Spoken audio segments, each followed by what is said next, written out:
Hello and welcome to the Wooden Ball Show. I'm your host, Dave Ball, also known as Blinson on Reddit and @Blinson1 on Twitter.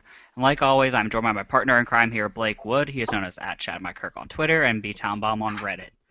And today we are joined by our resident Islanders fan here, Andrew Paddock. He is known as APAD on Reddit and Andrew Paddock on Twitter, if I could speak today. And we have Abe from our D4, the Mighty Dave and Ari show here. And he is known as Abe from 1986 on Reddit. How you guys doing? Pretty good. Good to be here. Yeah, what he said. It's been a while since you've both been on the show. I know for you it's probably been for a long time now, APAD. Oh yeah, the last time was doing this preview before the start of the last season. Did we not have a after-hour show this year? I'm trying to remember if we ever had at least one or two shows of that.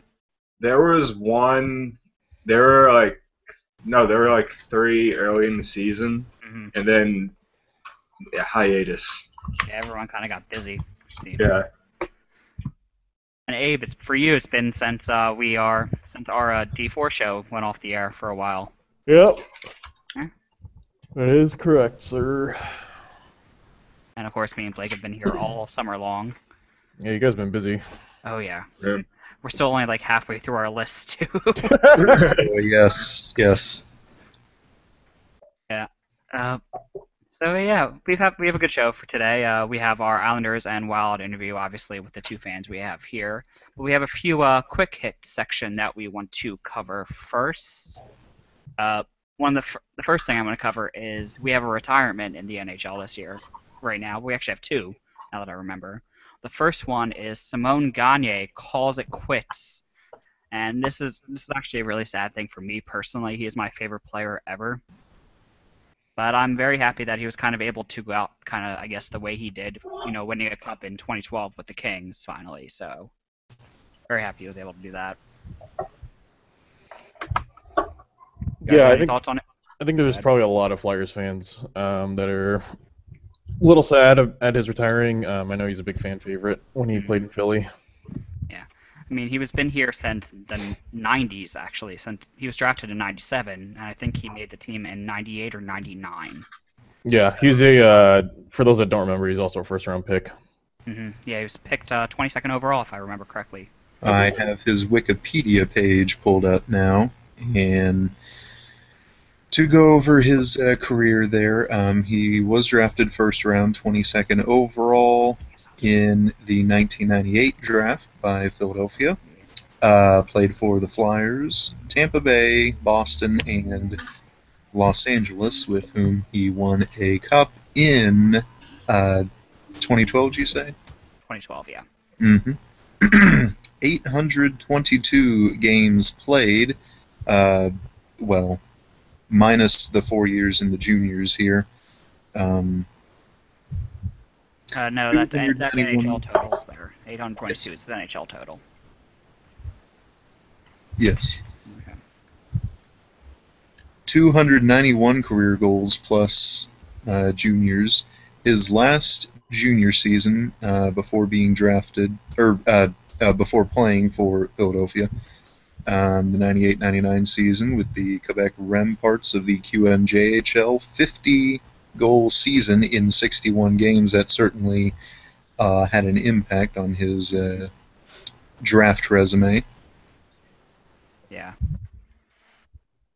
He was definitely a big fan favorite in Philadelphia, obviously, being here for 11 years, and then coming back during the lockout-shortened season, kind of being the only hope we had for that lockout-shortened season. But a couple of NHL stats. The 2005-2006 season, Dave, 47 goals scored for the Flyers that season. Yep, he was on a line with Peter Forsberg and Mike Knuble there, our Deuces Wild line. So he had a very good player feeding him the puck quite a bunch. But yeah, it's a very sad time. The Flyers still have not announced if they're going to have a retirement ceremony for him, but I bet they will, because Yeah, I was gonna this say year that. they're having one for Briere this year. They're having one for Timonen. We also have two Flyers Hall of Fame ceremonies going on this year. So they might as well just throw a Gagne one in at this point. I still think you guys should retire Hartnell's jersey, and that during the jersey retirement ceremony, find a way to purposefully make the banner fall down. That was a joke I pulled during the past season, listeners, if you remember. I pulled it again. I actually don't remember you ever making that joke, Blake. Oh, I yes. probably laughed at it that time, too. But. It's in the archives somewhere, yeah. But the other retirement we have this year is not as big name as player, but he's well known. It's Dan Carcillo retired this year, and he is actually having a very kind of good cause in retirement, and what he is doing afterwards is actually very nice. He's trying to he's trying to find a way to make it easier for players who are retiring and to transition out of the game easier, which honestly it's probably a great thing that needs to happen in the NHL. Yeah, well, isn't the the average length of a season for an NHL, or length of an NHL career is like, what, 5 years? I think it's about 5 years, yeah. Yeah, it's not very long. Especially if these kids are coming in at 19, 20 years old. No guarantee of a long career, that's for sure. And of course, the ones that only last about 5-6 years don't make the big money to kind of tide themselves over for a while. Yeah. I mean, they still make a lot of money, but it's not something you can live off of for a long time. I mean, unless you invest well, but yeah, it can be difficult. Mm-hmm. And if they're young, it's going to be difficult for them to kind of invest correctly. Daniel Carcillo, Dave, just to go over his career as well. 73rd overall draft pick in 2003 in that very deep draft there, especially in the first round.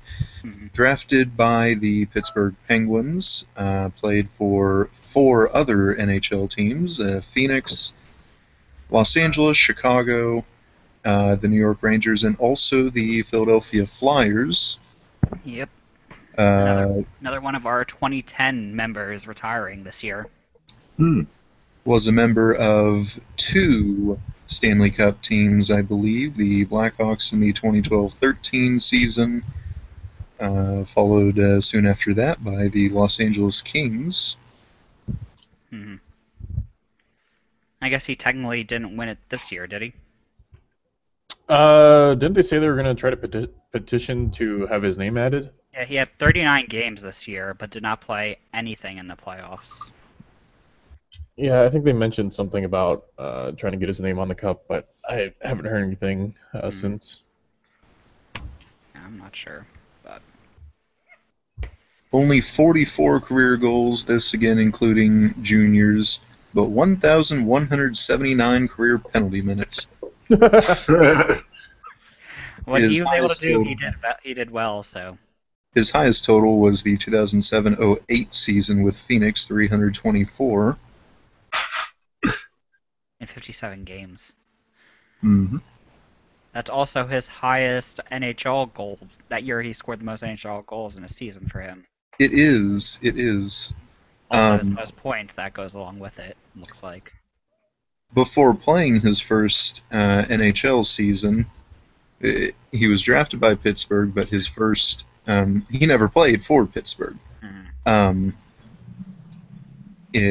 Drafted by Pittsburgh, played for Phoenix. That was his first season, 06-07. But before that, played for the Wilkes-Barre Scranton Penguins of the AHL. Scored 21 goals that season. Mm-hmm. He actually looked like he was pretty much a goal scorer, kind of, when he was down in juniors. 30 goals in one season, 29 in another season. His third season, he only had 2, but he only played 12 games, it looks like, so that was because of injury. Also a former member of the great Wheeling Nailers of the ECHL. Mm-hmm.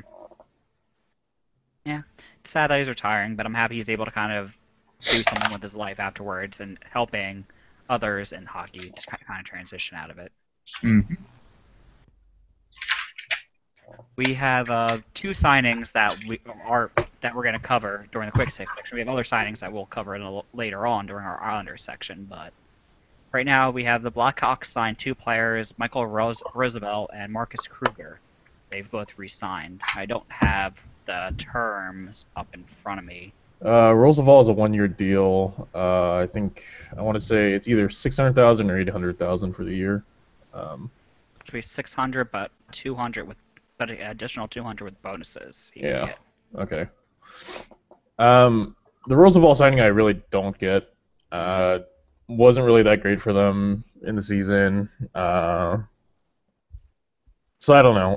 If they want him for depth, that could be their seventh defenseman. I'm not quite sure what they have. Yeah, I just don't, I don't know. It kind of blocks their defensive prospects that they have coming up. So I don't really get that signing, but good for them, I guess. And they have the trading of Chris Versteeg last week to Carolina, that's what made that possible. Mm-hmm. That trade. We covered that last week, I believe. But it looks like they have 8 defensemen. No, 7. 1, 2, 3, 4, 5. Yeah, they have 7 defensemen signed, but they also have 2 extra on PTO. So I get he probably was just a depth signing, and they're not going to sign their 2 PTO players. Yeah, I don't know. I just still don't. I just don't get that signing. He's 37 years old. How much more is he gonna have left to give? Looks like Marcus Kruger signed 1 year at $1.5 million. He'll still be an RFA next year, so they'll just probably. This is probably just another year, so they could work out a deal for a longer term, I guess. Mm-hmm. I know Blackhawks fans really wanted him to be signed. That was kind of a big thing they were kind of worried about all off-season, it seemed. Yeah. Another thing that happened, Max Pacioretty from the Montreal Canadiens gets his captaincy. A lot of people thought it was going to be going to PK. I personally thought it was too. Somebody on Reddit brought up a good point that a captain has to be respected on and off the ice. Yes. Okay.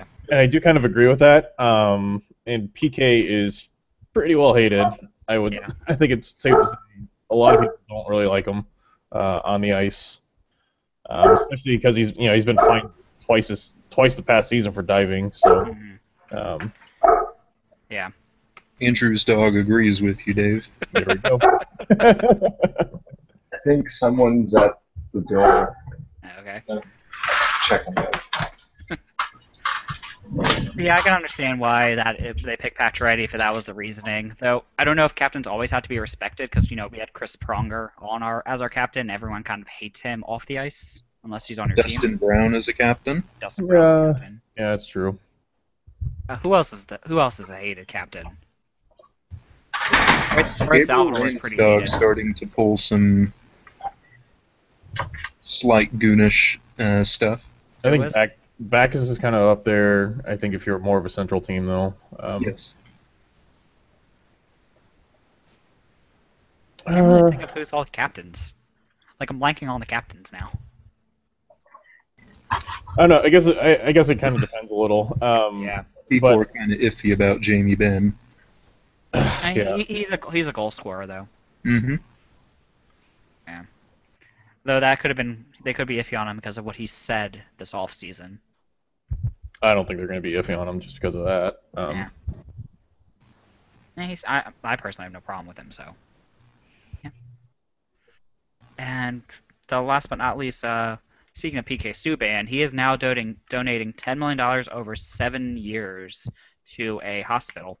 I think that's what it is, right? Yeah. It's his money and his foundation's money that's being donated. It's a lot of money being donated. It's good for him. Yes. I love this. I kind of loved his quote on it. It was when he was trying to figure out what he wanted to do, I guess with the money, he kind of thought, what will I be remembered for? A person that played hockey or as a hockey player?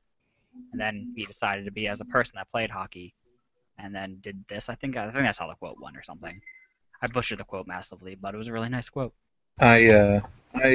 I did already like PK Subban plenty because I do have a soft spot for players who are both skilled and generally disliked.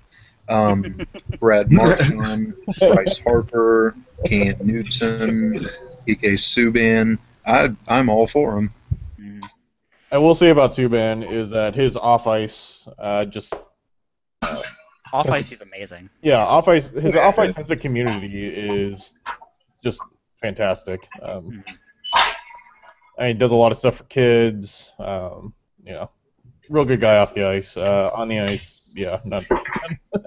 On the ice, I still video. really go ahead. I watched that video of him surprising the kids at that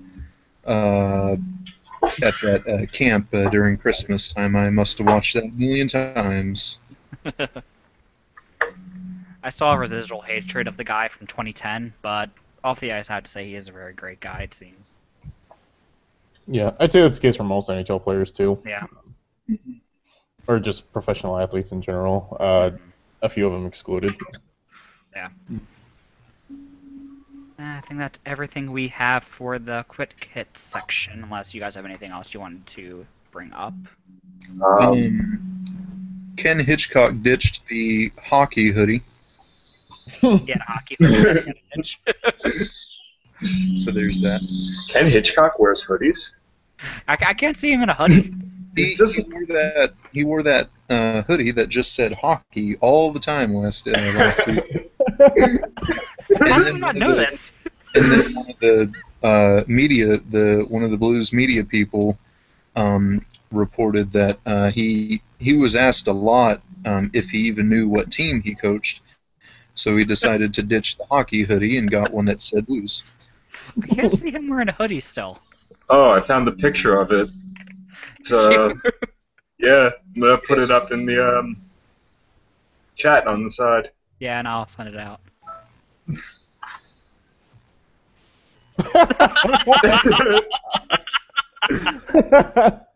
Dude, he looks like in peace, that hoodie. Oh.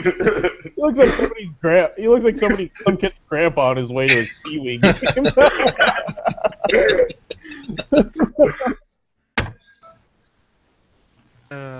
That's great.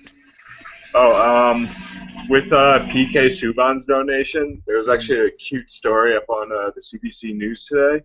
Okay. Or actually a few hours ago, because of Subban, like a young Canadians fan decided to donate $20 to the Children's Hospital that Subban is donating a large stake in.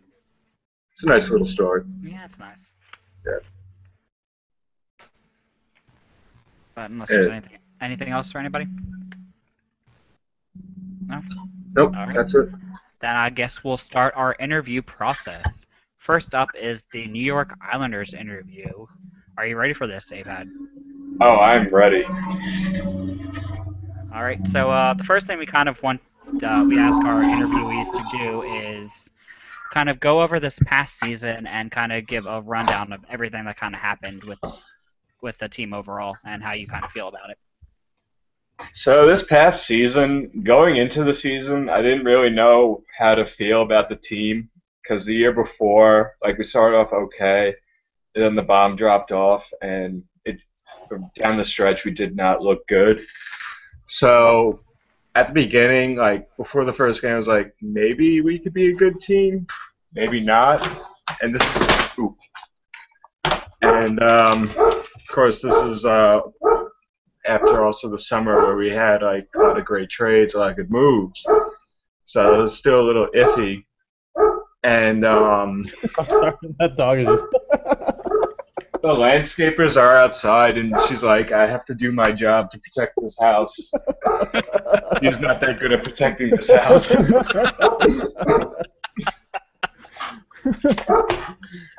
But anyway, once the season began, and then we began the season with that amazing streak of wins, it's just like, okay, this team, I believe in this team. It's looking good. And on top of that, it was also the last season in the Coliseum, too.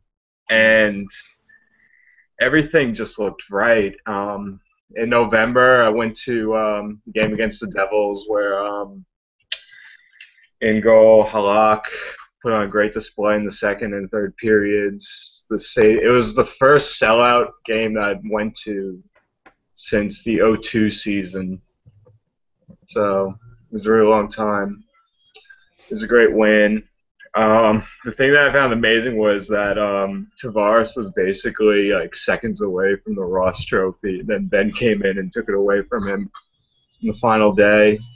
Mhm. But let's see what else. Um, it was also the first 100-point season since the 83-84 season for the Wow. Islanders. Yeah, and it was just a great way, just the regular season wise, to close out the Coliseum. Playoffs is a totally different story for me. Um, so in that series against the Capitals, by the way, that series was against Washington was only the second time in the history of the Islanders that we lost a playoff series to Washington. Wow. So in that Actually, I had you guys series, winning it. In all honesty, I thought you guys were gonna win it. I Yeah, had I had the Islanders picked to win that in I think 6 games. Yeah, I think I had about that too. yeah I had 6 and us losing in the next round. I just thought like, okay, we'll win one series, maybe go from there. But anyway, to get back on track. So we went into that series like in the final stretch of games, we looked a little shaky. There were some issues, especially with the lines, with way Capuano was putting out his team. The first game against Washington was fantastic, 4-1 win. The second game, we lost 4-3. We looked good, but there was like, okay, some areas looked iffy. The noticeable glaring issue was with the start of the power play and special teams, where it was like, oh god, this could be our Achilles heel this series. Mhm. Then came the overtime loss, no, the overtime win to Washington, where again, well played game. Then the overtime loss, and then the 5-1 loss was like, oh, this is not looking good. We need to win Game 6. Mhm. And that actually brings me to Game 6. So, Game 6, I didn't watch the first period of. We had a concert on campus that day. It was my senior year of school. I left and watched the second and third periods. My roommates were in the other room watching a movie. They were watching Heather's actually.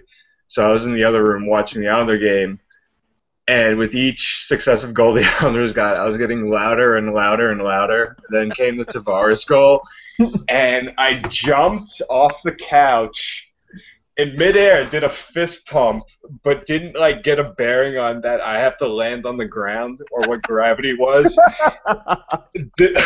Fell on the ground, did a barrel roll, still while saying yes, yes, yes. And the other room, my roommate's coming running. He's like, "Did they score? Or are you having a panic attack right now?" And I was like, "No, they scored. John Tavares with the goal," and I just couldn't put English. It was just like John Tavares goal. Tom Wilson should have gotten penalty. Everything is good. uh, it was it was fantastic. It was a great way to close out the Coliseum too. That was probably one of my favorite games that whole season. Mhm. Game 7, admittedly, I didn't watch. I was out on a date that night and was not paying attention to the game. The day after, I was talking to one of my friends who's also an Islanders fan. He's like, "Yeah, he didn't miss much. We did not look good." And I think we only had like 15 shots in total compared to what Washington had that game. Mhm. Actually, it was less.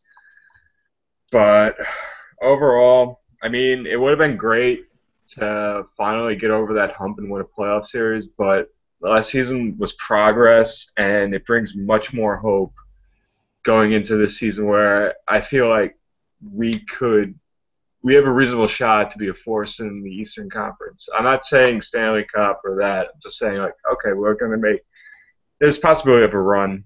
Mhm. Yeah. All right. So now we're gonna kind of go into a unit breakdown that we do here. So we're gonna have you go over 4 different sections of your team: the forwards first, then defense, then goaltending, then coaching. And after each section, you're gonna go and give a grade for each one. So kind All of right. start with the forwards and go over the forwards and kind of give them a grade at the end. So, of course, our main guy in forwards is John Tavares, captain center. After that, it's actually a pretty good core. You have Oposo, Bailey, Nelson, who finally signed his contract a few days ago. Oh my God. Nielsen and Strom on that, Grabowski, Kuhlman. So there's a good mix of talent, depth, and guys who can play the positions. Overall, I would say that our forwards are A minus to B plus. I'm a hard grader when it comes to giving out grades, so forgive me on that. Next, defense. If this question was asked me before Letty and Boychuk were on the team, I would have given this a grade C. But it's a B level defense. You got Boychuk, Letty. If you ask me this question again at the end of the season, it may change because there's going to be a lot of good young talent. I love DeHaan, the way he plays, and I'm excited for Scott Mayfield this season. One of the bright spots in the playoffs was really the emergence of Mayfield on defense for the Islanders. And, of course, Kulak may start in Bridgeport this season, but it's going to be probable that he's going to finish the year with the Islanders, probably come up maybe midway or even earlier for the team. But overall, I'm going to give a grade B. Okay. The end of the season may be higher, but we'll see. Okay, and then goaltending? Goaltending. I'm going to give it a B+. I love a Halak as number one, and I'm glad that this offseason we addressed the backup goaltending. Last year it was really an issue with Ocho Cinco not being the backup that we thought he could be. And Neuwirth was good, but he didn't really play much down the stretch for the Islanders, especially with crucial games where Halak was really needed. I'm really happy that they got Grice, and I still can't believe looking at the depth chart that Kevin Poulin is still the third option in goal. He's probably, hopefully, and injuries don't happen, Poulin stays in Bridgeport. I can't believe he's only 25. I feel like he's been with you guys forever at this point. Is he 25? He's 25 according to this. Yeah. I thought he was I thought 29. he was so much older than that. Jeez. He's not even in his goaltending prime. He's like far from it. I don't even know if he knows what the word prime means. God. Yeah, you guys have him for another year at Oh God. But he's only 25. That's actually very surprising to me. One thing last year is with the issues in the backup goaltending with Johnson and Neuwirth, there was a brief period of time where Poulin was our backup, and the fan was like, "This is not good. We can't have this." Oh God, what if he starts? That's terrible to have that as a backup goaltending option. Oh God. But I like Grice, and Grice is nice. For bad pun of the day. And then talk about your coaching. I feel like every Islander fan has a love-hate relationship with Jack Capuano. There are some things that he does that makes it look like, oh, he's a genius. And then the rest of the time, we're like, why is he starting Brian Straight?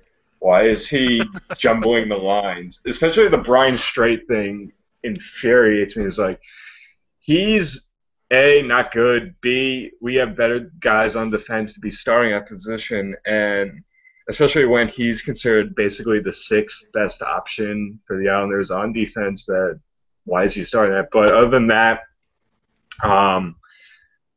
last season, and actually the season before, he would put out a line that looks really good, like Tavares, Bailey, Okposo looking really good together. But a few games down the road, he'd be like, oh, wait, let's try this. And then all of a sudden jumble everything, where in the games before there was decent production, everything looked flowing. And then you jump the lines and it just feel like, this is not working. Why did you just wake up and get a sudden urge to get creative? The grade I would give him, honestly, B-. And I want to give him a C+, but he's really the best coach the Islanders have had in recent memory.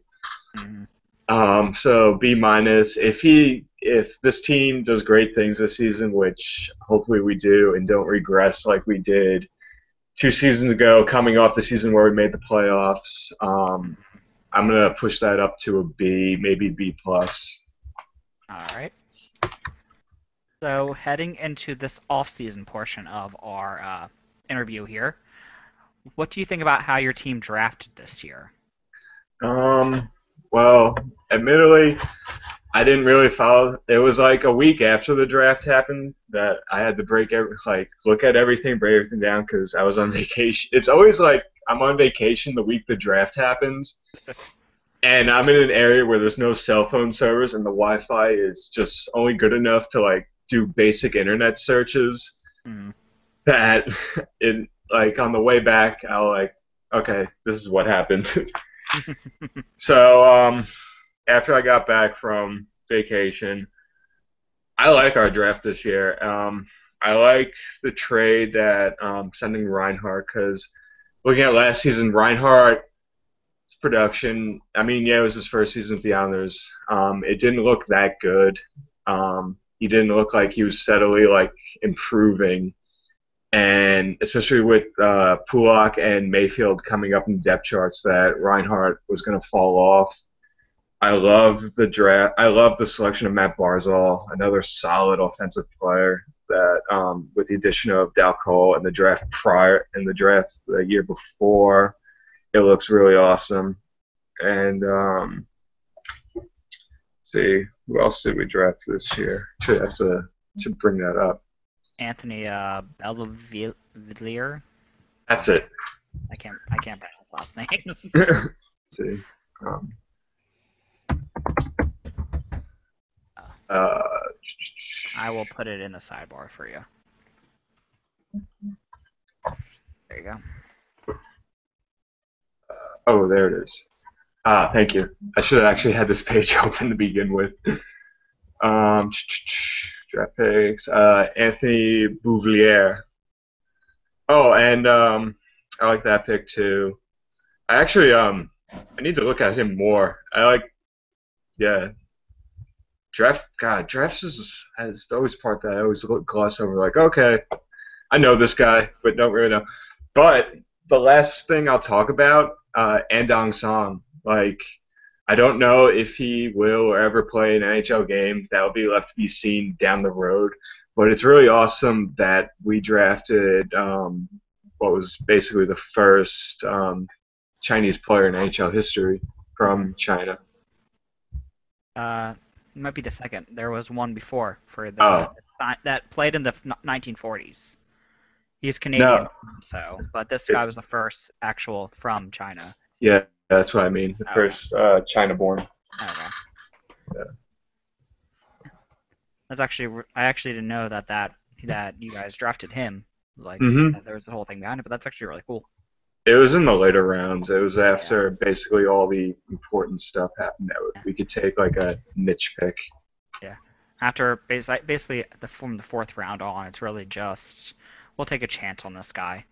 Yeah. There's a chance he'll play for a couple of seasons in the AHL or something.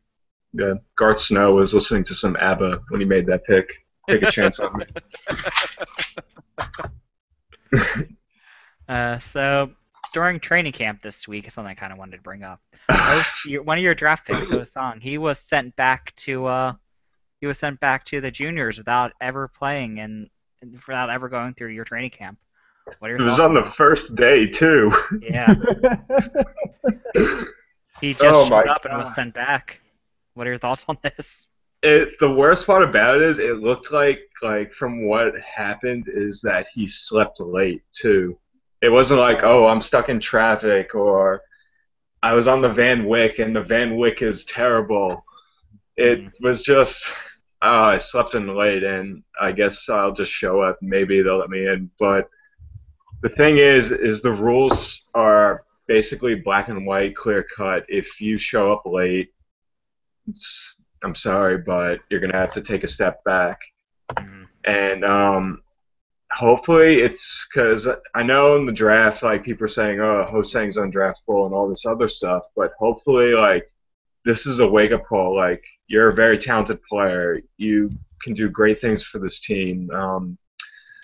Unfortunately, you have to go back to the OHL and with Niagara. So Hmm. this is a lesson learned that we don't do this at this level. And Wow. also, Garth Snow wasn't really mincing words about this in Yeah, I was just Newsday. about to bring that up. It's enough bullshit. It's time to grow up. Yeah, it's true.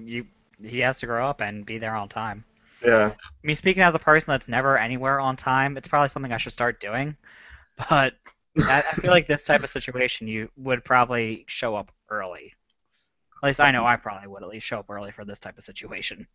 My hope is that John Tavares, Tavares, Oposo, like the core guys, reach out to him and say, "Hey, guy, this is what we do at this level. We show up on time. We get right to work, and you just gotta basically, I don't want to say accept it, but basically, this is what we do. This is how we do it. This is our mantra."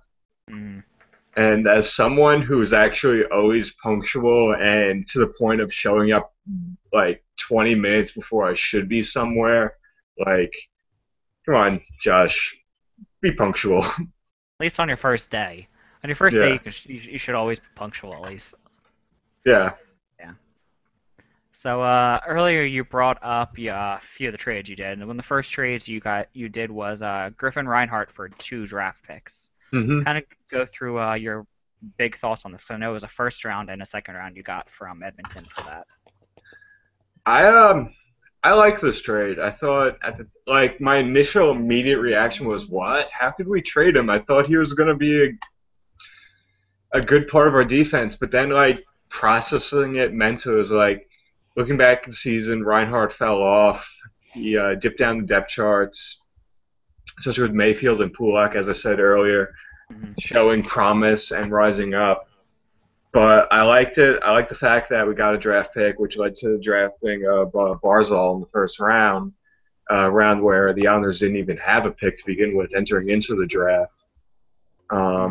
So overall, I was fine with the trade. It was perfectly okay with me. And yeah, that's pretty much where Hmm. yeah, that's Very pretty much where simple. I'm Yeah. at.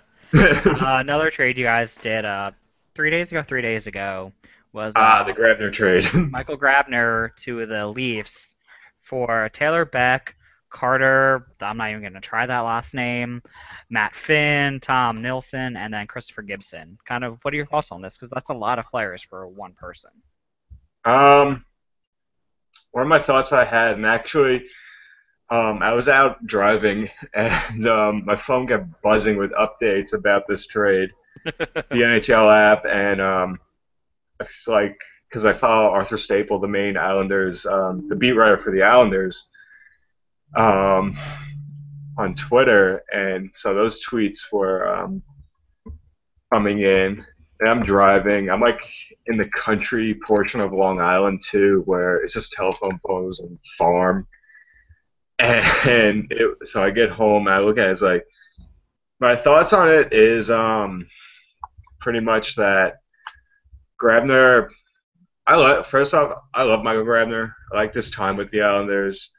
I love the speed. I love the way he played. But one of the problems with him is he would often be injured. This past season, he was hurt frequently. Again, the issue of depth and depth charts where you're injured constantly, you tend to fall off. Mm. But my thoughts on it is basically this is AHL depth. These guys are probably like call-up guys that we're probably going to bring in later in the year just to fill out the roster and at need-be places. Hopefully, Finn, who at 21 has fallen off, like we could get him back on track. I know he's had an awful year, with injuries and being buried in depth chart for the Leafs, but he does have a lot of raw talent, and hopefully we could work and improve that. Verhage, the guy who you tried pronouncing, hopefully I pronounced that right. It looks like a Dutch last name too. So he's only 20 years old. Good, solid two-way player. Has the potential to be a third line to be on the third line, so that'll be seen. Again, a lot of this looks like progress moves and like depth. So overall, I'm pretty pleased with it. It is strange that we got that much for one guy, Hmm. and that makes me sometimes question Toronto's thoughts. Like, hey, let's get this one guy. Let's give him a boatload. But Well, people were kind of thinking that this was all roster space because they were close probably to their contract limit. it looks like it. So that may have been something. So they might have been trying to move Bozak, but that deal may have fallen through by now, Yeah. for all I know. But yeah, who Um, knows? that pretty much it looks like what it's gonna Yeah. be. All right. Now going into the people you have re-signed this year. You've re-signed Thomas Hickey, Brock Nielsen, and Anders Lee. Are hmm are you happy about these signings? How do you feel about them? Do you think they should have got less money? Kind of go your thoughts on it. Um, first off, I'm happy Nelson finally signed his contract. Like, it should have been done way earlier in the year. Hmm. Um, there was really no need to drag that out. His contract, 3 years, 7 million, pretty reasonable. I don't really like have any problem with it. It makes sense. Hopefully, like he can like show that he's worth the money and do great things. Continually do great things for the Islanders. But overall, pretty fine with it. Um, the other ones were Lee and It was Lee and Hickey, Thomas Hickey. Lee and Hickey. Let's see. Again, fine. Pretty much like, and I'm gonna actually include my statement with the thought of Islander fans on these signings is that we're pretty much okay with like signing these guys back. Hickey was fantastic. Hickey had a pretty good year last year, and Lee was pretty darn good. Um, if I could like mention one thing is that I'm kind of bummed out that we didn't get to keep Matt Donovan, but say Levy with that. Overall, just glad that we kept Nelson. Not Jose. Why is that thought coming into my head? Nelson, Lee, and Hickey. Just overall fine with it. All right. You've also seemed to have signed three other players: Marek Zidlicki, Steve Vernier, and Thomas Greiss, who you hmm mentioned earlier. Kind of go over your thoughts with them. Too much money, all that fun stuff that we kind of just covered a little bit. Let's see. Zidlicki. God, I just butchered that name. Zidlicki. um, uh, I put your names all the time. It's all good. um, anyway, it's a 1 year deal, 1.5 million. He's going to be in camp today. Mhm. I like this deal. My thought is he's going to fill the role that Wisniewski had in the years prior. Well, actually, 3 years prior for the Islanders, and it's a good deal overall. And hopefully it keeps also Brian Straight from playing games too. Again, harping on that, how much Straight should not be playing games. I get limited minutes and all that stuff, but seriously, don't start him. Steve Bernier, 1 year deal, 750,000. There's no more PTO for him. Uh, Initial thought was, is he going to play in Bridgeport? But because it's a one-way contract, he's probably not. Only if he like clears waivers, which we'll see as the season unfolds. But gritty guy, pretty fine with it. It's the 13th forward spot. It's a death move. Um, Okay. Also, that also means that Petrov probably is going to take time to further his develop and let Bernier take that spot initially on the roster. Okay. One of And the big losses you guys had this year, it seemed to be Michael Neuwirth. But you did re-sign Thomas Greiss to kind of yeah, pick his spot. So, do you think your guys are going to miss him at all? I mean, it would have been nice to keep him, considering we got him at the trade deadline. It was really like okay, he's here. It's definitely an improvement over Chad Johnson. Mm. But I'm fine with Grice. Grice is a serviceable backup to Halak, and it would have been, yeah, as I said, it would have been nice to keep him, but it's really a trade-off. Like Grice is just as good.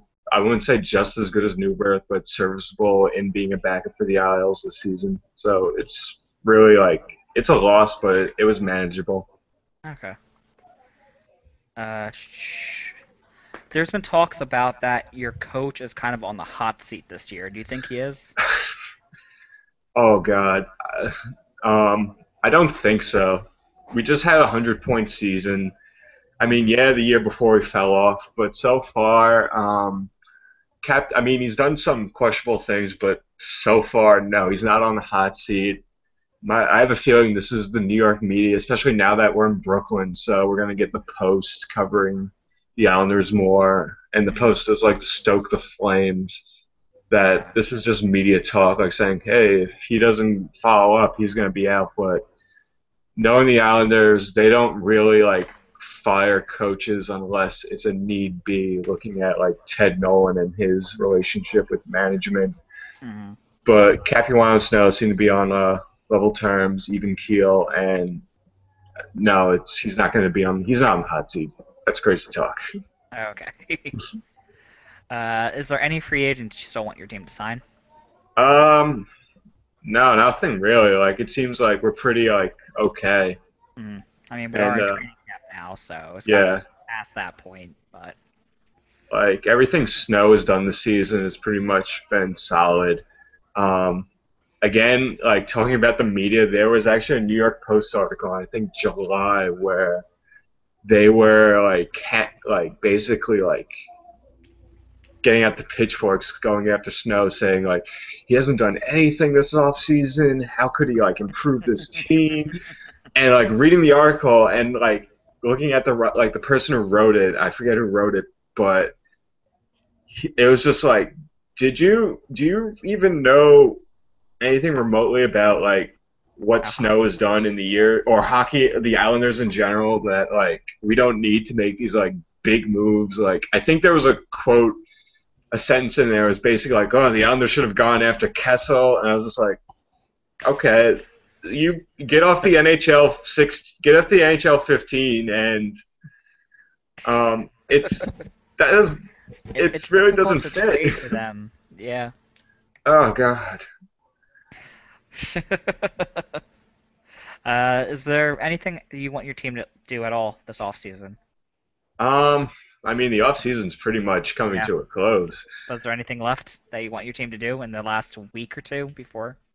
Um, team wise, nothing, and I'm just ready to go full steam ahead into the season. All right. So heading into this season, actually, first, give your team a grade for this off season. How do you feel Garth has done this off season? Um, I'm actually going to switch grades. I'm going to go to the check plus, check minus season, check minus grading system for the GM because I actually like this better than giving out letter grades. This is also why I'm not a teacher. um, I would give Snow honestly a check plus again. I love him as a GM. I think so far his tenure has been great. Actually good if not great for the Islanders and steadily improving the team. Like overall, especially like part of Snow's moves is like there's like a level of savviness to them. Like how could you deal with this guy? Know he's gonna do something savvy. He speaks the language of the deal, pretty much.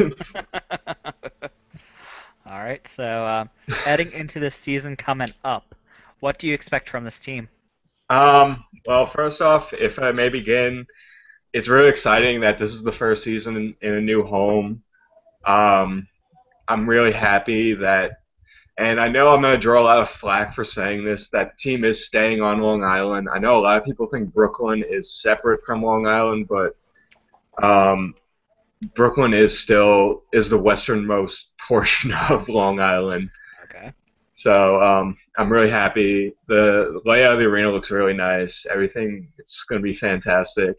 I'm not going to comment about jerseys right now, but You don't want to talk about those beautiful third jerseys? I I will talk about them after I talk about the team. Okay? Okay, okay. Because I actually do want to talk about them briefly. So so going into the season, the Metropolitan is not going to be a stroll through the park.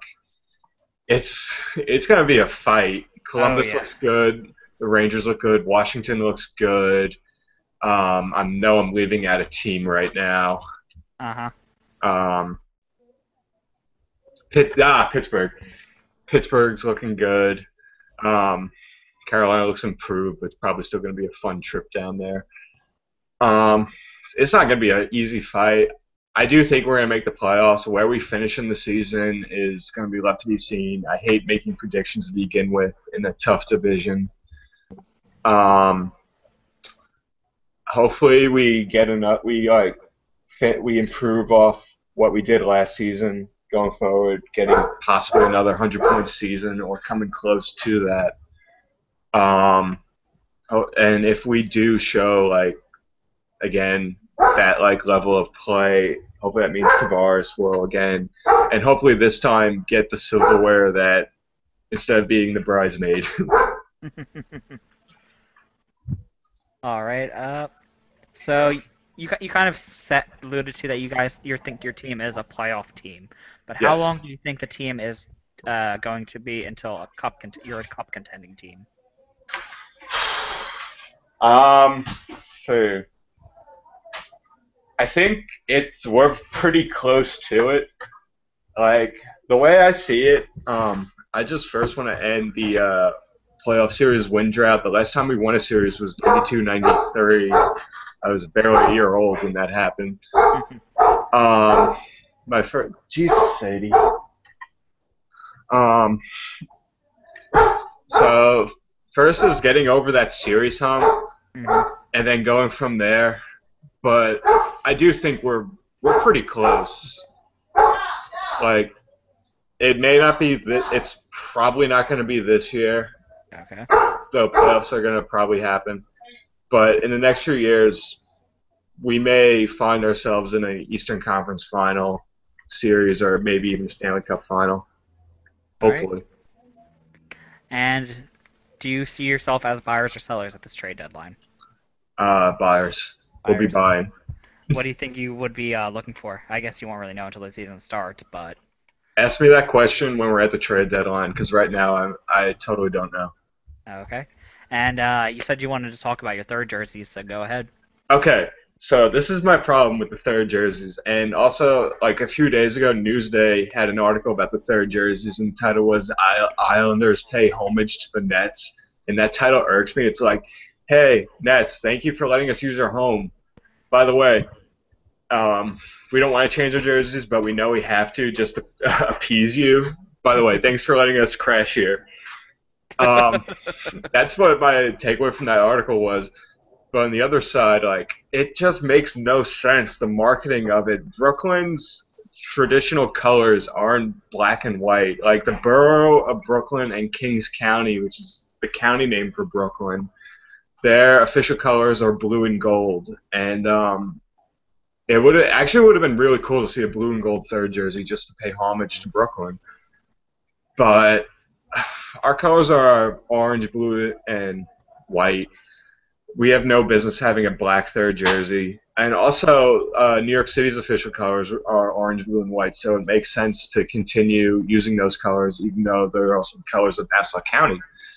Mhm. But it just makes no sense. Like, okay, the Nets, we get you want to do your trendy thing and act like you belong in New York, though you don't really belong here. That's another story for another time. Go Knicks. Um, but it just I still can't. I mean, the jersey itself looks nice, but I just can't wrap my head around it. Like, why are we doing this? Mhm. We had like the third jerseys we had last year, which were the Stadium Series jerseys, were really nice. We should just kept those. Mhm. Eh, All right. That's pretty much all I got on that. Yeah, I have nothing else to say. I personally thought they were a little like bland. Oh, they also look like practice jerseys. Yeah, That's that's what my it was. main. Yeah, They look like practice jerseys. That's what I first thought they were, but then it was kind of like these are the 30 jerseys, and it's just okay. yeah. It's just like this is not us. This is not like it's like we're not a trend. I hate to say it, but we're not a trendy team. Like we tried trendy in the '90s and it was horrible. So All right, I think uh, that's everything I have for you. But Blake, do you have anything you want to ask? Now, I could be wrong, but doesn't Jay-Z now have a share in the Islanders with the move to Brooklyn? no, actually, Jay Z is not allowed to own any stake in any team because he is an agent now. Oh. Yeah, he had to sell his minority stake in the Nets when he became Robinson Cano's agent in the offseason where he went to Seattle. But speaking of hip hop artists, the rapper Fabulous or Fabulos, I don't know how to pronounce his name, put up on Fable. Instagram. Fable Something uh, like that. put up on Instagram a picture of him standing with his son on the Jersey side of the George Washington Bridge wearing an Islanders jersey, saying that he's excited for the Islanders being in Brooklyn. Again, it And you makes know what? And you know what? The hell with it. I'm going to ask this question anyway, even though Jay-Z now does not have a share in the Islanders. Fill in the blank. The Islanders have 99 problems, but a blank ain't one. Uh, oh my god. uh, um, hmm. I'm gonna go with recent trend. The Islanders have 99. Actually, no, wait. God, I can't even think of one right now. I just don't have that like lyrical ability to finish this. Let's see, the Islanders have 99 problems, but John Tavares ain't one. do you I'll accept that? accept that. Do you accept Yes. I'll accept that. By the way, that's off my new mixtape, Straight Fire. Yes.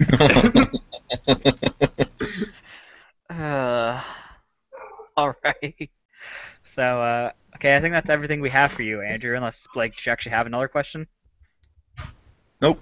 I was hoping Okay. that question would make more sense, but I wasn't about to just throw it away. All right. So, thanks for joining us. Oh, Hope it's you a enjoyed pleasure. this. Yeah. And Blake, now you're up with our Wild interview. Yes, now we move into the Western Conference, into the harrowing Central Division, with the Minnesota Wild, with Dave here. And we begin with the summary of the past season. Now, to preface this section, I have to say, we were talking about the Ottawa Senators a couple weeks ago, I believe, and I mentioned to Dave that the Senators season was so fascinating to me because you could really split it up into three parts. The first part being, they were kind of in the mix, but they weren't doing anything too great. They weren't wowing anybody. The second part, they fall off the cliff, and it seems all but certain that a playoff appearance would not be happening there. But then the third part, they call up Andrew Hammond from the AHL, and they just completely go on a tear, turning what essentially was a pipe dream at that point into making the playoffs. Now, the reason I bring up the Senators there when we're talking about the Wild, I think the Minnesota Wild season is very similar to that, which is why the Wild season was also equally fascinating to me. The Wild as well, I think you can split it up into three parts. First part, they were in the mix. They weren't doing anything too great. Second part, they fall off the cliff. They're dead last in the Central Division.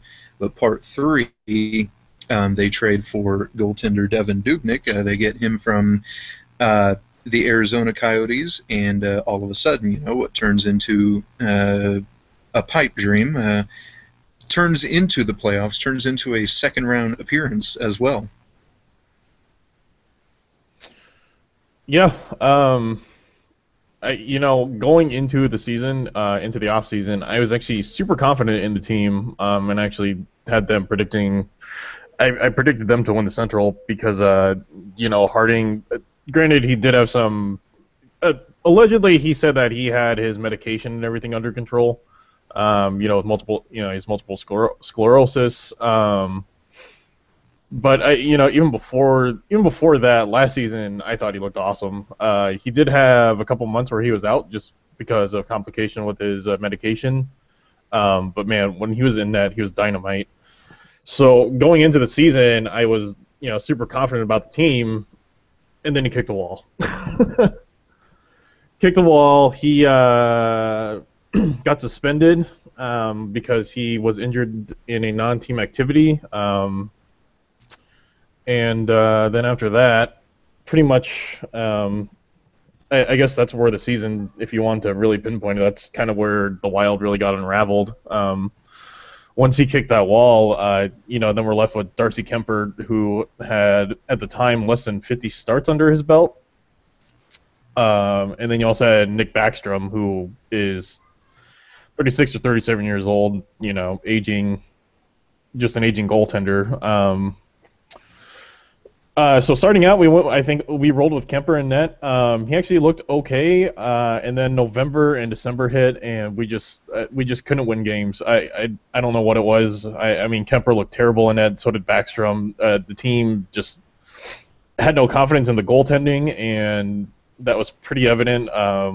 And I believe we were playing the Blackhawks in December or something, but midway through the first period, I just turned the game off because I couldn't watch it anymore. That team just looked uninspired, and it looked like they gave up before they even stepped on the ice. And then made it to the All-Star break. We were dead last in the Central Division, and that's pretty much when I was just like, all right, this is gonna, we're gonna be. I don't think we're making the playoffs this year. Mike Yeo went on a little tirade, which looking back on it, or even watching it the first time when it actually hit the internet, I started laughing, just because it was, you could tell it was very premeditated. It wasn't as spontaneous as people made it seem to be. And as much credit as I will give Mike Russo, I thought he was getting very clickbaity with how he was describing it on Twitter, and he's normally not like that. He just talked it up.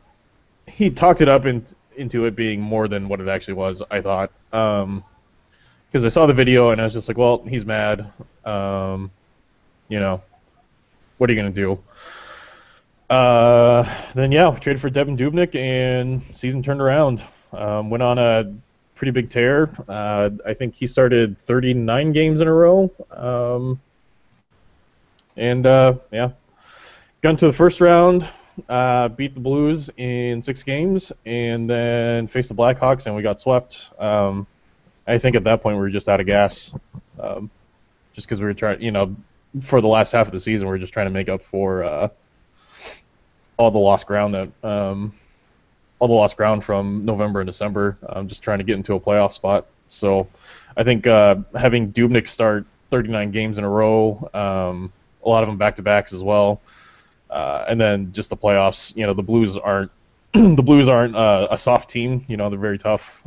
So I think that combined with playing the Blues in the first round really just gassed the team. And it was pretty evident. You could tell just they put up some fight with the Blackhawks, but for the most part it was just, I don't know if I want to call it a cakewalk for Chicago, but that's pretty close to accurate, I would say, with how that second round looked.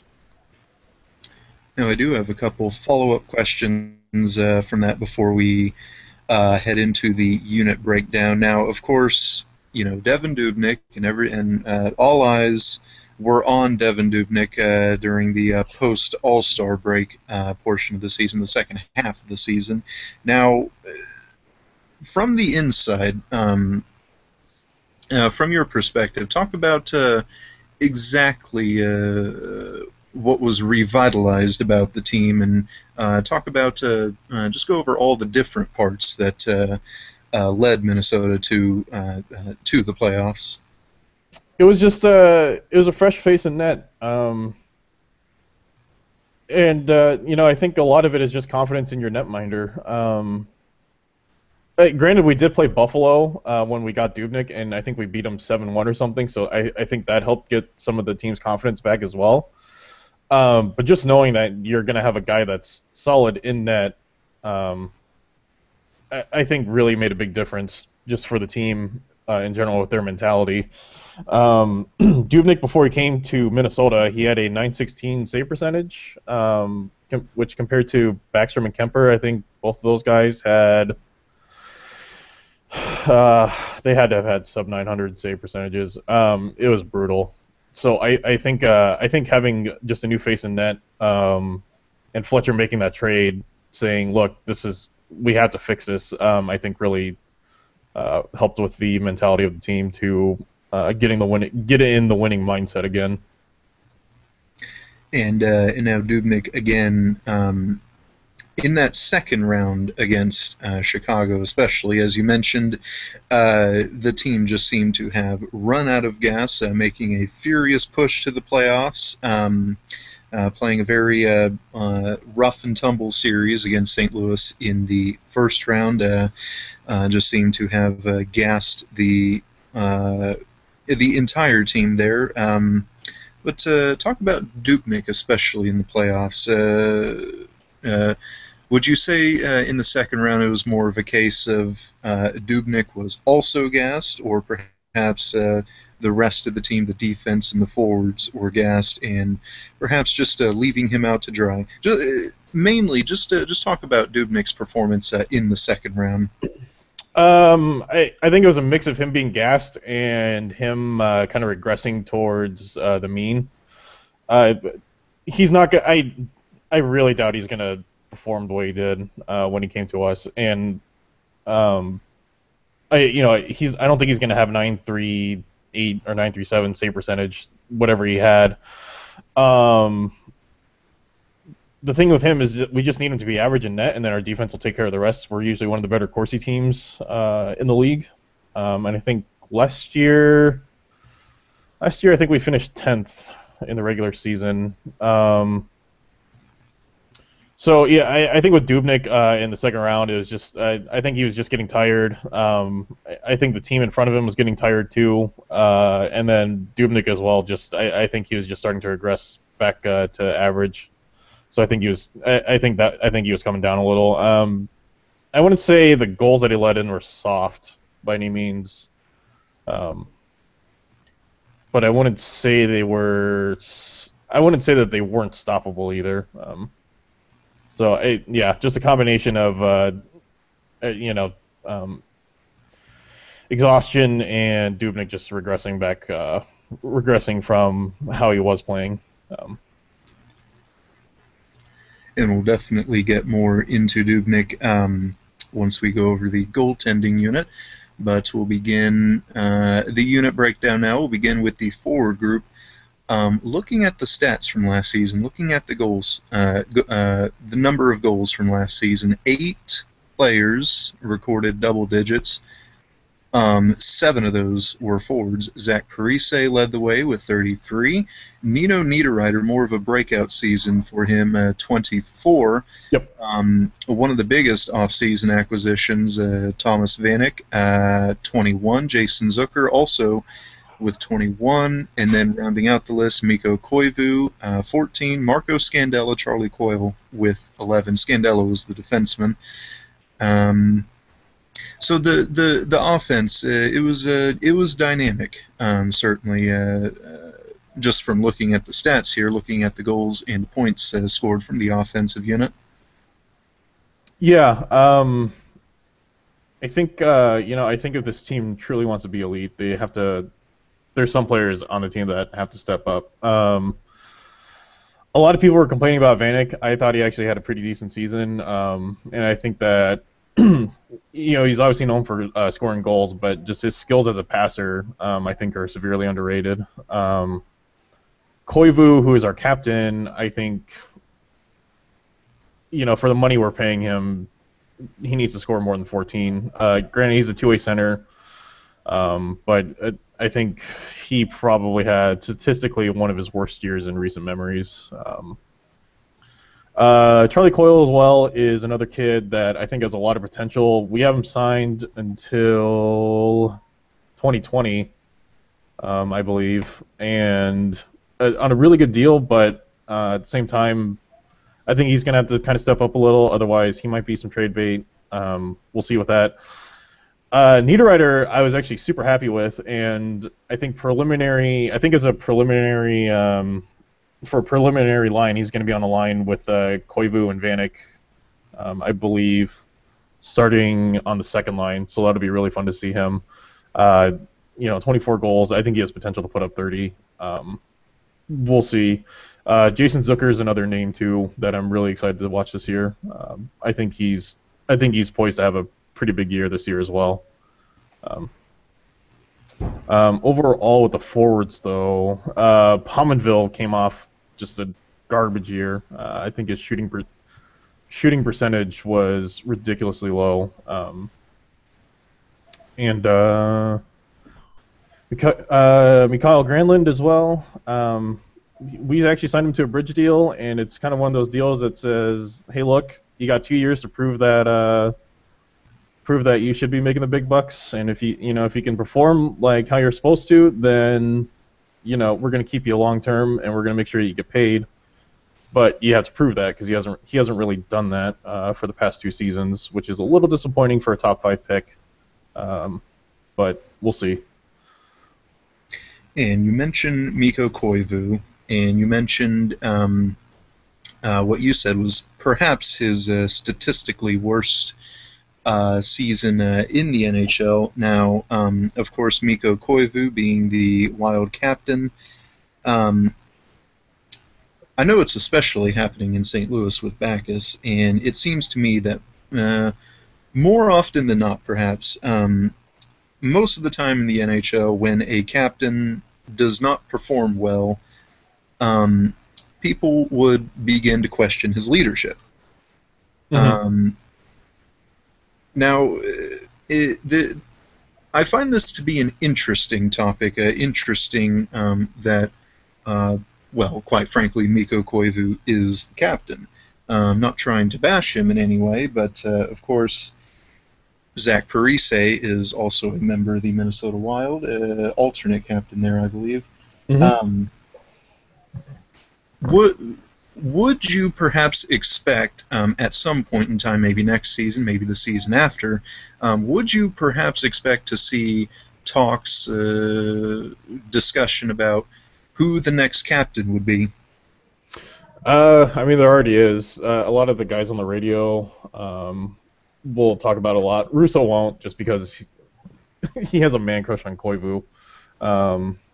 But there's been a lot of talks just about Koivu and whether he deserves the captaincy or whether it should go to Parise. Me personally, I don't think it's going to change, and I don't think it should change. But who knows? I mean, it's hard to tell with this team. I think I don't know. This is Koivu's team. I feel, and it's his to lead. And I mentioned this before too, but I think it's a good point. Lou Nanne has talked about this a lot, and he said that the letters on the jerseys are ceremonial at best, because the guys in the locker room know who the real leaders are, and they will go to them if they need them. So, we have a ton of leadership on the team. I mean, Parise's led a team to the Cup final. And then you have Suter as well, who was, I believe, an alternate captain in Nashville. So a lot of veteran presence on the team. Cook was one of those guys, too, that younger guys could kind of talk to as well. I mean, he's known as a good locker room guy. So I don't expect Koivu to lose the captaincy while he's still playing in Minnesota. I think after his contract is up, if we don't re-sign him, or if he goes someplace else, then I think it'll probably be Parise taking over as captain. But for now, as long as Koivu's on the team, I don't think his captaincy changes unless something just goes horrifically wrong. And I did mention Zach Parise, and I don't want to leave that part in mystery there. So the second part, talking more about Parise and the Wild captaincy, um, I would expect that when people think of the Minnesota Wild, they think of Zach Parise.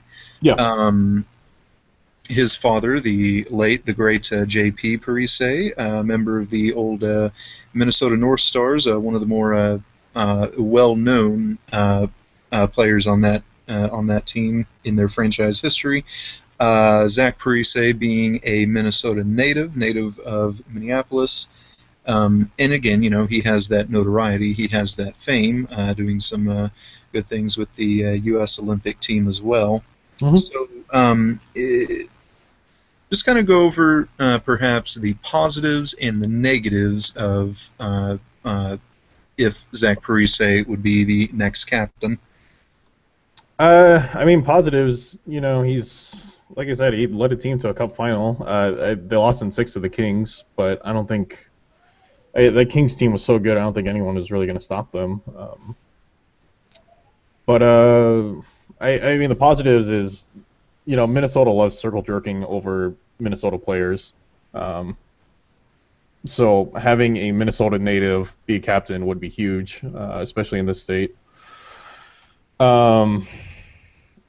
Negatives, the negatives I could see if Koivu's still on the team and he gets stripped of the seat, I can see some locker room tension there. But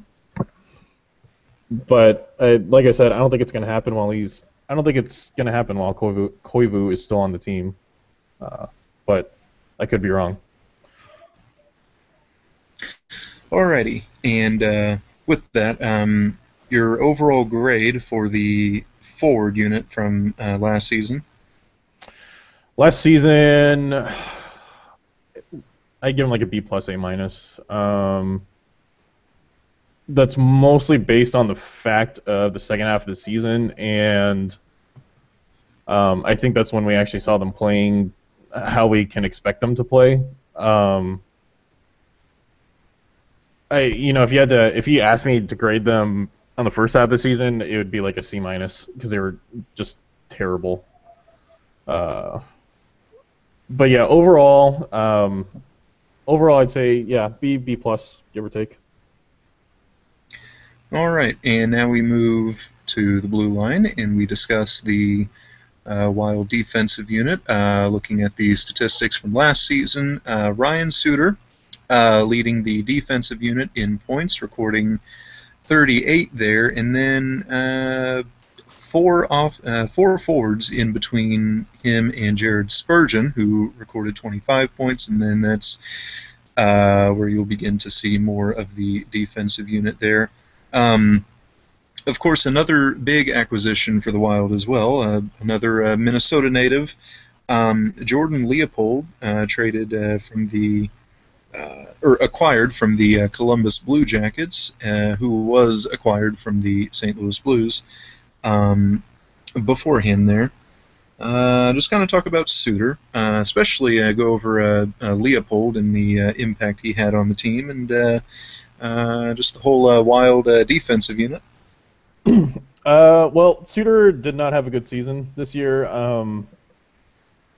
I think the death of his dad really affected him more than he would care to admit. He also had the mumps, and then coming off the mumps, he didn't look great. And then also, like I said, it was Bob Suter, 1980 Olympian, winning a gold medal with Team USA. It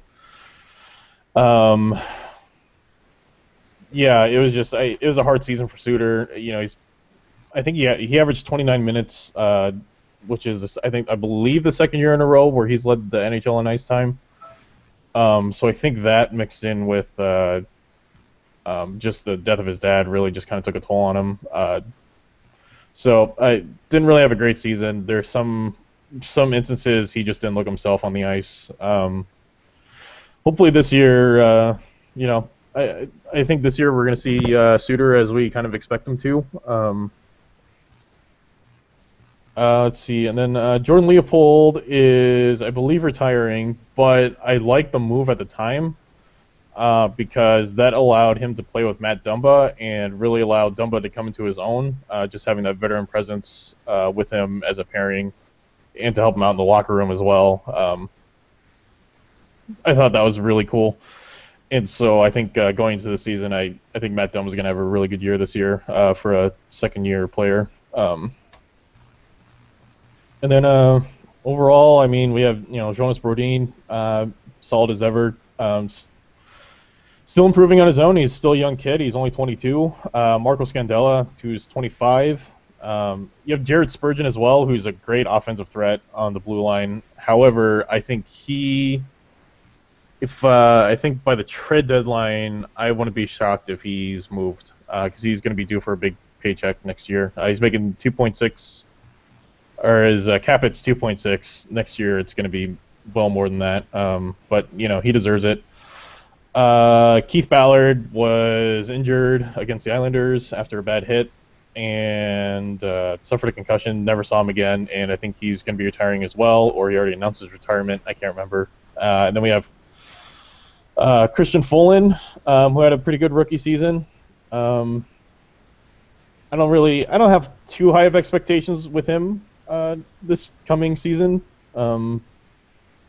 He's really solid as a third pairing. We have Nate Prosser as well, who I think is going to be splitting time between playing D and sitting in the press box at a healthy scratch. And then the big question is Mike Riley, if he's going to be making the squad or not. From what I've seen and what I've heard, there was a really good chance for him to get a roster spot coming out of training camp. But we'll see with him. All right, and grading the Wild defensive unit from last season.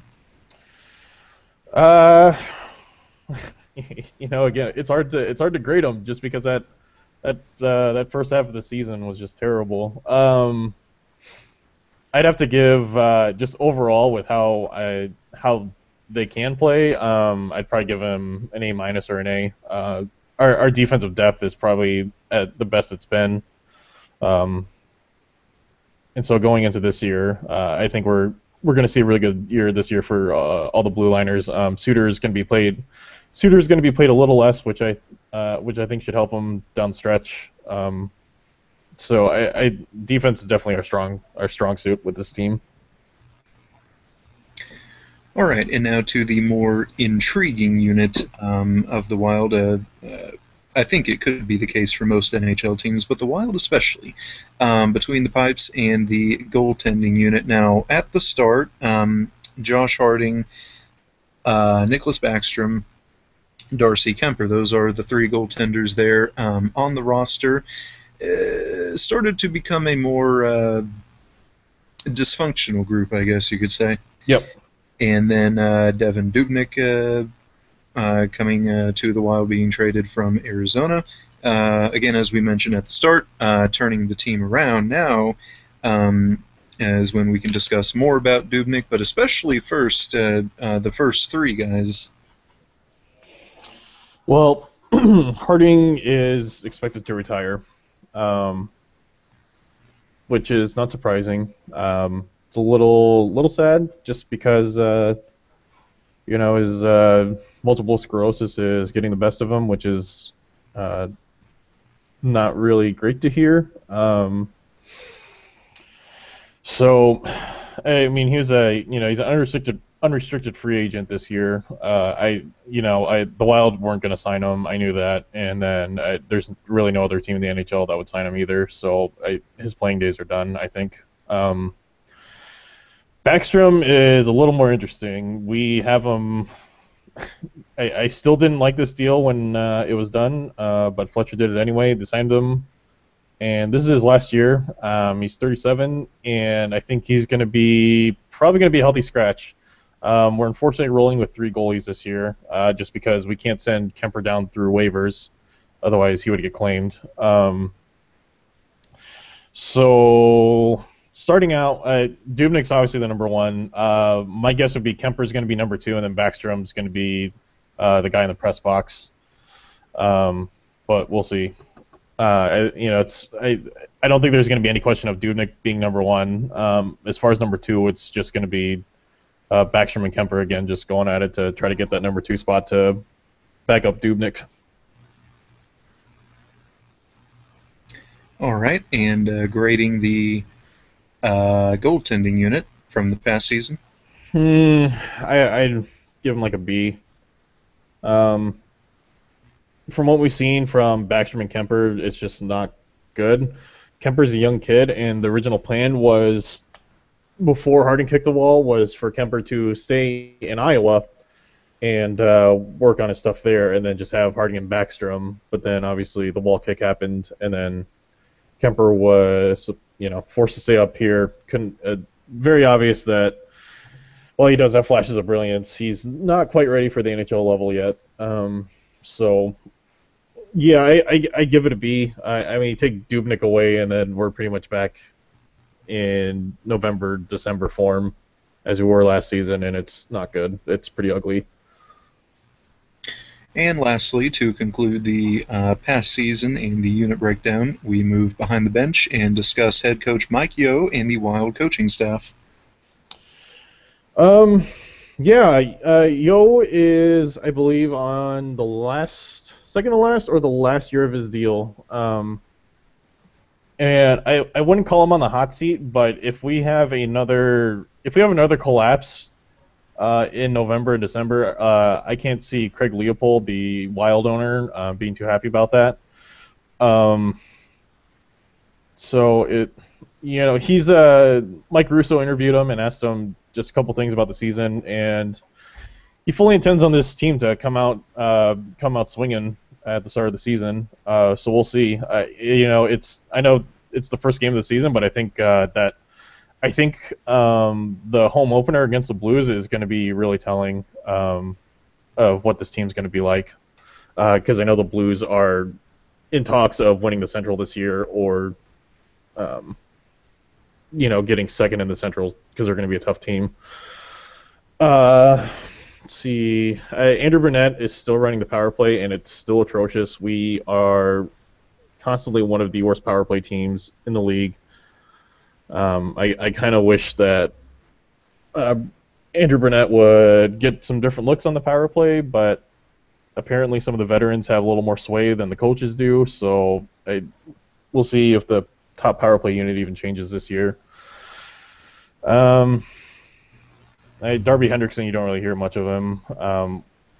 We're kind of a unique team that we have so many assistants on the bench, but that's just the way Yo likes to do it. Daryl Sador is still in rehab. He extended his stay out in California for his alcoholism. So I think he'll probably be joining the team when he's healthy and ready to come back. But for now, he is away from the team, trying to get better himself. So, coaching unit, if I had to give him a grade, I'd give him like a B minus. Yo hasn't really proved that he can sustain a good team for a full year. The past two seasons, it's been scrambling, trying to figure out a way for the team to get into the playoffs the second half of the season. He somehow, he can't get past the Blackhawks. That may change this year. We don't know. But other than that, it's just every time we run into the Blackhawks, we've lost to them. So there's going to be some big questions for Yo if this team is struggling in December, and we get a repeat of if we see a repeat of last year, or any inklings of it, there's going to be a lot of questions with Yo and his coaching. But I doubt he would be fired unless we're having a historically terrible season. So, yeah, if I had to grade the coaches, I give them a B minus. All right, and that concludes the look at the past season. We now move into the off-season, and we begin with the topic of player transactions. Taking a quick look at the Wild roster here, not seeing very many new faces, as well as not seeing very less familiar faces. Not very many signings or departures occurring within the team, other than the re-signing of players. So, with that in mind, just kind of give us a brief recap of what the Wild have done so far this offseason. Well, big thing is they bought out Matt Cook. He wasn't providing what I think Fletcher was hoping he would provide, so they got rid of him. And Kyle Granlund got his new deal, just a 2-year deal. It's $3 million cap hit, and then Dubnyk obviously was the big name that was signed, and that was probably the priority, I would say, going into the offseason. But yeah, other than that, nothing really big. The only big news I could think of was when we got Mike Riley, because it was. I mean, even I thought he was going to be going to Chicago, just because he's from Minnesota, played for the Gophers. He's a Big Ten player. Big Ten. I don't want to say Player of the Year, but I think that might be correct. Regardless, I think a lot of us thought he was going to Chicago just because that was his favorite team, and then we kind of shocked hockey world a little by announcing that he had picked the Wild as his team that he was going to sign with. So yeah, other than that, not really a big off season. Pretty quiet. Just especially with Dubnyk's contract, we only have about 1.9 in salary cap space, and I really doubt we're going to be doing much else. The team that we have right now is probably going to be it.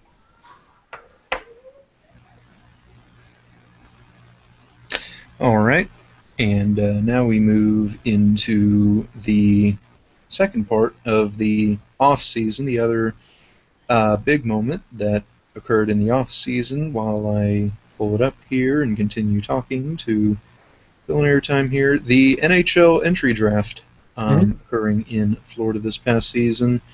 Minnesota with the 20th overall pick. Yes. In the first round there, selecting Joel Eriksson-Ek, from a Sweden. center. So just kind of go over Eriksson-Ek there, and the rest of the draft picks that caught the Wild's attention there.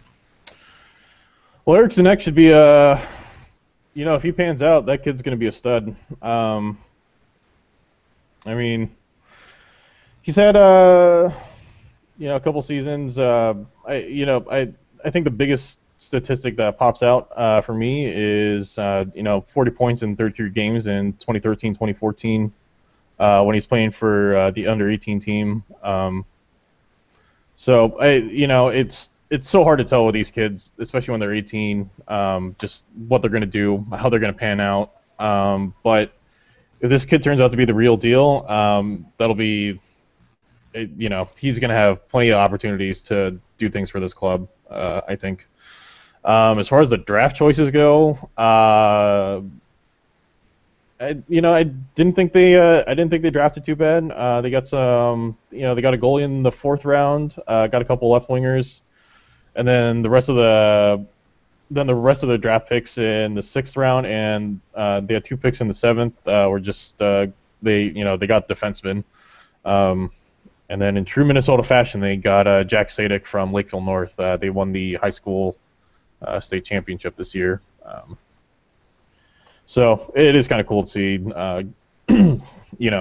kids that are natives to the state getting drafted to the NHL club. Other than that, yeah, I did like the draft this year. It was a real deep draft this year anyway, so it was kind of hard to screw up. But time's going to tell how this actually does work out for us. And the off-season period, it's fast winding to a close. Preseason starts next week, I believe. Monday for us, yeah. Yes, Monday. But with what little time there is before the preseason starts, General Manager Fletcher, do you expect him to make any more moves, or do you believe the roster is set where it is and we just need to shuffle the current players around? I think the roster's set pretty much. It's just going to be figure out who's going to be, who's going to be making the team out of training camp. But yeah, other than that, I don't really see Fletcher doing much more this offseason. Just gonna let the team be as is, and then we'll go from there. All right, and now the final portion of the interview here. We look at the next season, and first we begin discussing the Wild and the Central Division, and how the Wild could perhaps perform in the Central Division. Minnesota finishing with 100 points in the past season, a 46, 28, and 8 overall record, and that's good for 4th in the division. But looking at the rest of the Central Division in the offseason, St. Louis, Dallas making some huge moves, Chicago, of course, with their tumultuous offseason, I guess you could say. Yeah. Nashville, Winnipeg, Colorado, not doing a whole lot, but still, of course, have that potential there. With all this in mind, the Central Division, again, looking to be perhaps one of, if not the toughest divisions in the National Hockey League. With that in mind, just kind of talk about how you see the Central Division as a whole, and how you see the Wild shaping up in that division. I'd say the Central is probably the hardest division to figure out who's going to finish where and who's going to make the playoffs. I still think we're going to see 5 playoff teams from the Central, which was more than any other division in the NHL. The tough part is figuring out who those 5 teams are going to be. St. Louis, Nashville, I think it might be premature to say, but I would say those teams are playoff teams. Chicago, I would say, is a playoff team as well. Minnesota, I would like to say, is a playoff team, but it's really hard to tell with this team. It's really going to depend. I think it's going to depend on their start for the season. Going into 2016, I think if it's showing that they're struggling, then I think if they're going to make the playoffs, it's going to be as a wild card team, just because our luck's going to run out at some point. However, if the Wild are actually playing well off to the start and can continue that into 2016, I think this team has a good shot at getting 3rd in the Central, but they could also get 5th. It's really hard to tell. I think Dallas is probably going to be the hardest team for me to predict. If you had to ask me where each team is going to finish, because they brought in Sharp to bring it, help with offensive stability, but they did that with Spezza and they still lost. They still only got 92 points and didn't make the playoffs. Niemi, too, is, I think, a pretty inconsistent goaltender, and it's a little hard to tell with him. So, I don't know. I would call Dallas a playoff team. Winnipeg, I think, is going to be Winnipeg and Colorado. I think are going to be the 2 teams that don't make it. So I think for the playoffs this year for the Central Division, you're going to have St. Louis, Nashville, Chicago, Minnesota, and then Dallas, and then Winnipeg and Colorado are going to miss out. But then again, like I said, the Central is such a meat grinder, it's hard to tell just exactly how things are going to shake up. All right, and advancing further into the next season, the next trade deadline. During that time, as it stands right now, do you see the Wild being more buyers or sellers? At this point, I would say sellers. I think Spurgeon is probably going to be the one name that's going to be popped up quite a bit. I could see the Wild not doing any trades at all, or if they do, it'll probably just be for AHL depth. But I also wouldn't be surprised if we see Spurgeon moved. So it's hard to tell, but I would say at this point in time, the Wild are sellers at the trade deadline.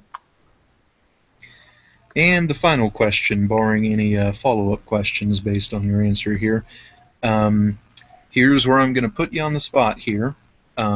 Yes or no, and then the reasoning behind the answer. Will the Minnesota Wild make the playoffs again? I'm gonna say yes. We have stability in net finally. There's no questions at who's gonna be our goaltender to lead us away. I think Dubnyk. I think a lot of people are expecting Dubnyk to play like he did in Edmonton, and I don't think that's going to be the case. I think he's going to be solid in net, and I think that's exactly just what we need. We just need a goaltender that's solid. We don't need a goaltender that's going to be putting up Carey Price numbers. We're not a team that needs that.